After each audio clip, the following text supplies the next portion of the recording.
Last time हमने torsion से पहले पहले वाला काम किया था। हाँ जी, इसमें से आते हैं मल्टीपल चॉइसेस, पहले आए भी हुए हैं, कोई 3-4 आ जाते हैं इसमें से भी। इस बार मुझे लगता है कि इसमें से आएंगे क्वेश्चंस, डिफरेंशियल ज्योमेट्री में से भी आएंगे, क्योंकि पीपीएससी में हर बार जो है ना चेंज होता है क्राइटेरिया ना, रेशो चेंज होती है क्वेश्चंस की, अनएक्सपेक्टेड पेपर आता है हर बार। आप प्रीवियस पेपर्स देख लें, हर बार डिफरेंट पेपर आता है।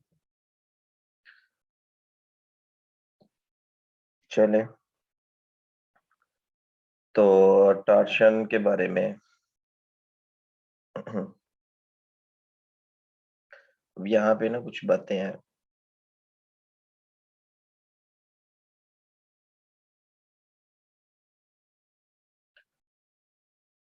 इसको हम रीड आउट करते हैं। अभी टार्शन में सबसे पहले नंबर पे जो आपके पास ये जो वेक्टर है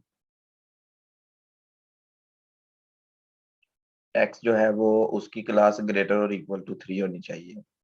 मैंने क्लास के बारे में बताया था कि ये कम से कम इसका फर्स्ट डेरिवेटिव, फिर सेकंड डेरिवेटिव, फिर थर्ड डेरिवेटिव एग्जिस्ट करना चाहिए और कंटिन्यूस होना चाहिए। ठीक है, तो ग्रेटर और इक्वल टू 3 का मतलब है कम से कम इसकी क्लास 3 तक होनी चाहिए, मतलब 3 बार इसका डेरिवेटिव पॉसिबल हो। ठीक है, और इसमें जो n है नॉर्मल वेक्टर, उसकी क्लास 1 होनी चाहिए, मतलब कम से कम 1 होनी चाहिए। ठीक है, मतलब कि एक बार n डॉट हम फाइंड कर सकें। तो आपको जो मैंने बताया था मूविंग ट्राइहेड्रन के बारे में, मूविंग ट्राइहेड्रन जो है वो t, n, b, ये सिस्टम होता है, TNV सिस्टम, जिसमें ये हमारे पास, इसको याद करने का तरीका है, यहाँ पे टी लिख ले, यहाँ पे एन लिख ले और यहाँ पे बी लिख ले। ठीक है, तो टी जो होता है ना वो बराबर होता है जी एन क्रॉस बी के, एन क्रॉस बी के, और एन जो होता है वो बी क्रॉस टी होता है, और जो बी होता है वो टी क्रॉस एन होता है। ठीक है, तो अगर इसको रिवर्स में देखा जाए, जैसे मैं अगर करूँ एन क्रॉस टी करूँ, इसको पहले अगर लिख लूँ तो ये माइनस बी के इक्वल आ जाएगा। ठीक है, मतलब कि ये साइक्लिक, ये जो रोटेशन है ना ये साइक्लिक है, तो एंटी साइक्लिक नहीं है, तो वो माइनस में आ जाएगा। अगर इसको चेंज करेंगे, टी क्रॉस बी करेंगे, तो ये माइनस एन आ जाएगा। ठीक है, तरतीब यही याद रखनी है, टी एन बी। ठीक है, तो ये 3 फार्मूलाज यहाँ से हमारे पास आ गए, और आपने याद रखना है कि टी क्रॉस एन इक्वल नहीं होता एन क्रॉस टी के, क्योंकि क्रॉस प्रोडक्ट जो होता है वो कम्यूटेटिव नहीं होता, ये वेक्टर क्रॉस प्रोडक्ट है। तो यहाँ से जो इम्पोर्टेंट बातें हैं वो आप नोट करते जाएं। टॉर्शन की जो डेरिवेशन है ना वो B equal T cross N से स्टार्ट होगी, B equal T cross N से। ठीक है, तो दोनों साइड का डेरिवेटिव करेंगे, ये आपके पास ये क्वांटिटी आ जाएगी। सही है, और यहाँ पे टी डॉट की जगह पे कर्वेचर और एन यूज कर लेंगे, टी डॉट की वैल्यू, ये पीछे जो प्रीवियस टॉपिक है ना आपको पता चल जाएगा कि टी डॉट की वैल्यू यही होती है। और अब यहाँ पे एन क्रॉस एन की बात अगर की जाए, तो आपने याद रखना है कि टी क्रॉस टी 0 होता है, एन क्रॉस एन क्या होता है 0 होता है, बी क्रॉस बी क्या होता है 0 होता है। जैसे आई जे के में आई क्रॉस आई 0 होता है, उसी तरह टी क्रॉस टी भी 0 होगा, यहाँ पे एन क्रॉस एन भी 0 होगा, बी क्रॉस बी भी 0 होगा। तो ये फर्स्ट टर्म इसकी 0 हो जाएगी, ये सेकंड टर्म बच जाएगी। तो अब सेकंड टर्म में, अब वो कह रहा है कि n is a unit vector, n dot is orthogonal to n। अच्छा, अब ये बात हम करते हैं। तो लास्ट टाइम, अब हम जो है ना मूविंग ट्राइहेड्रन का अगर सिस्टम तैयार करें, तो जैसे आप मान लें कि ये आपके पास ठीक है, ये पूरी लाइन की बात नहीं कर रहा, जस्ट इस वेक्टर की बात कर रहा हूँ कि इस वेक्टर को हम टी मान लें, ठीक है, और इस वेक्टर को हम n मान लें, इस वेक्टर को हम b मान लें, ठीक है, और इनसे जो लाइंस गुजरती हैं इस तरीके से, जो ये वाली लाइन है इसको टेंजेंट लाइन कहते हैं, और ये जो सेंटर है ना ये ओरिजिन नहीं होगा, ये जो सेंटर पॉइंट होगा ये x होगा, ठीक है। ये लास्ट टाइम मैंने बताया था कि ये x कैसे होगा, क्योंकि ये कर्व के ऊपर एक पॉइंट होगा, और ये n है, ये नॉर्मल लाइन हो गई, और ये b है, ये बाई नॉर्मल लाइन हो गई। और मैंने आपको बताया था कि b और n के दरमियान में नॉर्मल प्लेन होता है, तो b और n के दरमियान में ये जो प्लेन होगा ये नॉर्मल होगा, नॉर्मल प्लेन, और b और t के दरमियान में होगा ये t और ये b, रेक्टिफाइंग प्लेन, ये रेक्टिफाइंग प्लेन हो गया, और ये ऑस्कुलेटिंग ऑस्कुलेटिंग प्लेन हो गया जी। तो अब हम बात कर रहे हैं किसकी, n की और n डॉट की, ठीक है। तो हमने ये भी पढ़ा था, एक थ्योरम है चैप्टर नंबर 2 में, कि जब भी किसी वेक्टर का डेरिवेटिव करेंगे, ये वेक्टर फंक्शन का डेरिवेटिव करेंगे, तो वो उसके 90 डिग्रीज पे चला जाएगा, ठीक है। मतलब कि एन डॉट जो है ना ये ऑर्थोगोनल है एन के।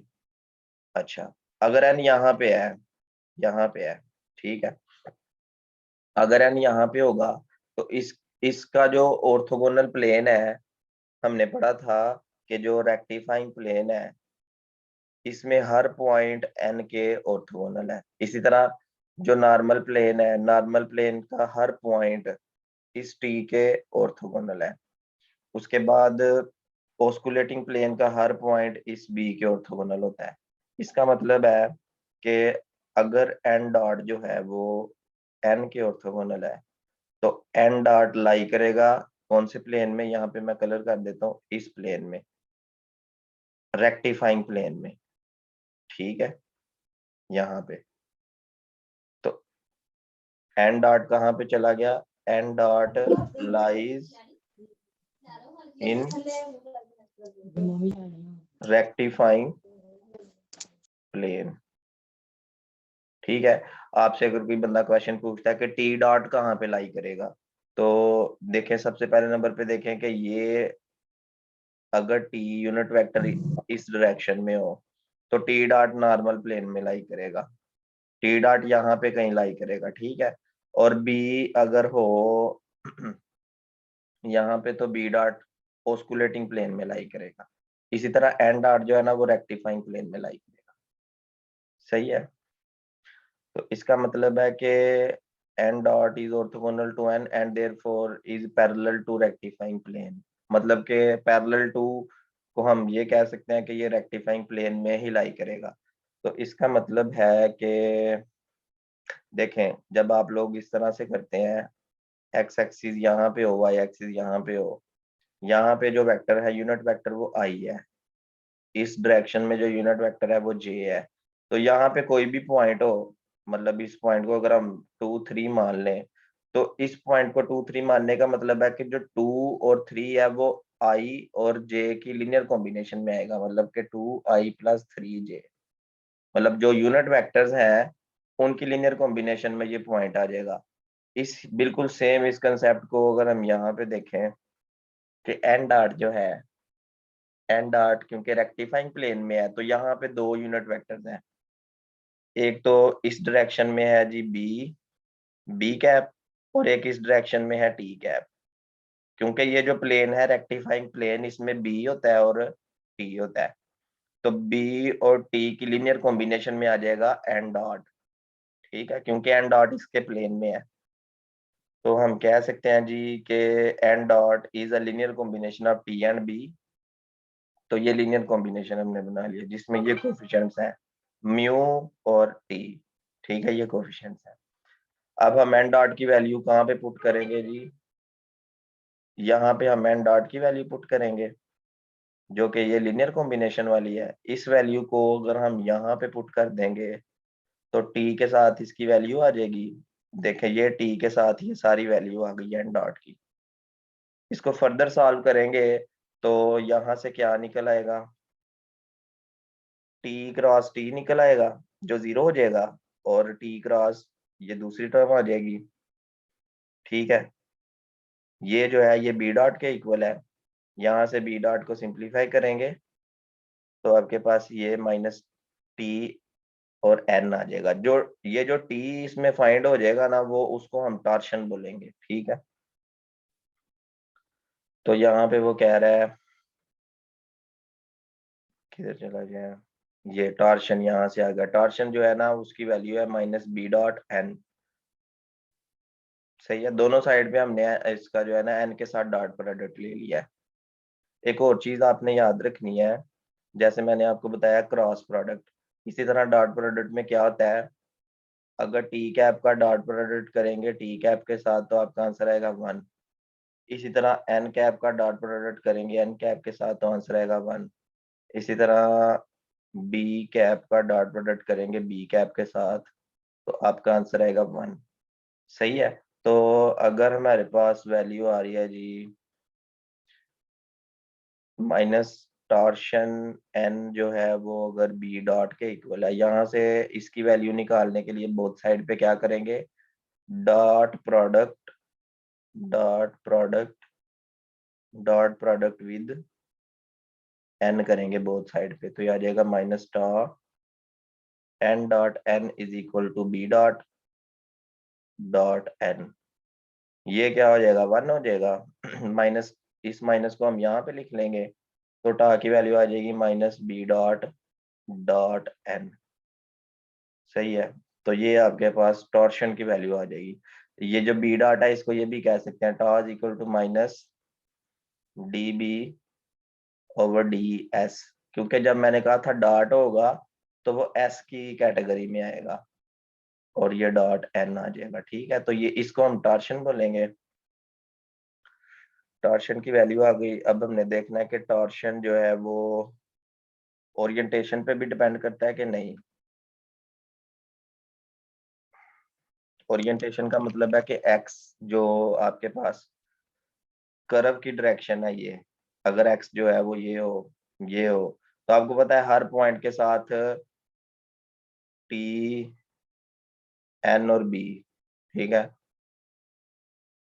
टी एन भी चेंज होते हैं। जैसे इस पॉइंट पे पहुंचेंगे तो टी इस तरफ हो जाएगा, एन इस तरफ हो जाएगा और बी इस तरफ हो जाएगा। अगर आप इस पॉइंट पे पहुंचेंगे तो टी इस तरफ हो जाएगा, एन इस तरफ हो जाएगा और बी इस तरफ हो जाएगा। मतलब कि हर पॉइंट के साथ साथ टी एन भी चेंज हो रहा है। तो हमने देखना है कि अगर हर पॉइंट के साथ टी एन भी चेंज हो रहा है तो टॉर्शन की जो वैल्यू है वो भी चेंज हो रही है कि नहीं। तो कह रहा है कि टॉर्शन जो है ना वो इंडिपेंडेंट है ओरिएंटेशन से। ये आपने याद रखना है कि टॉर्शन का उससे कोई तल्लक नहीं है, क्योंकि ये जो है ना ये एक स्केलर क्वांटिटी है, ठीक है। ये 4.9 एग्जांपल देखिएगा।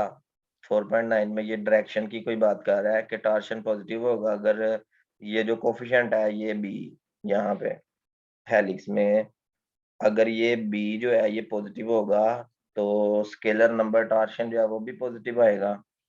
और अगर ये बी नेगेटिव होगा तो ये टॉर्शन भी नेगेटिव आएगा। और मतलब कि लेफ्ट हैंडेड हेलिक्स का टॉर्शन नेगेटिव होता है और राइट हैंडेड हेलिक्स का टॉर्शन पॉजिटिव होता है, ठीक है। थोड़ा सा वेट करें, अजान हो रही है, फिर हम आगे चलते हैं, ठीक है।